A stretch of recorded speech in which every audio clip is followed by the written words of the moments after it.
Kusukela Nkosi. kwakukhona abantwana benkosi ababili ubuhlaluse noZiyendlana. Ubuhlaluse lo kabe amuhle khona umntwana enkosi bese uZiyendlana khaba ngumubizana. Wathi ngelinye ilanga abantwana bangesigodlweni abentrazana batshela ubuhlaluse ukuthi abakhambe baye ngemlanjeni kanti bebaplane lokubanyana bazamuwisela ngemlanjeni ngombana bekayintandokazi.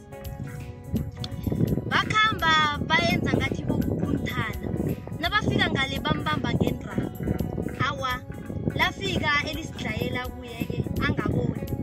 Bafika bamkhurumejela ngale wawela wakhamba namanzi. Awa babuthana bathwala imthalabo baye emakhabo.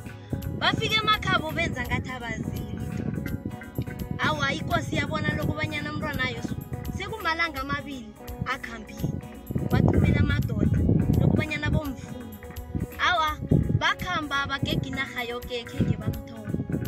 Kwathi ngelinye ilanga indoda yakhamba yayokugawula inkulu. Yathi isahlezi yezwa ilizwi lithi nce khambi ekhaya yobatshela lokubanyana ubuhlaluse wenkosi ufile ukhambe namanzi ubulewe nguZiyendlana nabangani bakhe bamphusela ngemlanjeni. Hayi indoda yazitshela lokubanyana inyoni yabezimu yaqhubeka yagawula laphinda yizwe labetha ngobukhali kwaphakama indlu.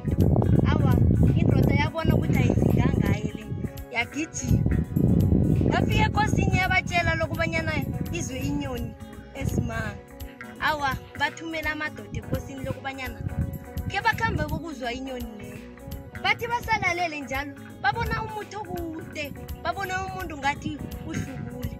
Awa amasokana ajamele emuva amadoda asondela abona ukuthi msimuntu wengubo lo uhlubule. Bagawula imuthi lo bakhamba nawe enkosini. Nabafika enkosini inkosi yabatshela ukuthi nguye ubuhlaluse. Bamseza isihlahlanyana esinyapha la. Awa wasela wanamuluka bamgezisa bambathisa wadla wabuyela esimeni sakhe bambathisa nengubo. Awa inkosi yatshela ukuthi abakhambe babize woke umuntu ezesigodlweni ke bazokhuluma indaba ebalulekileko.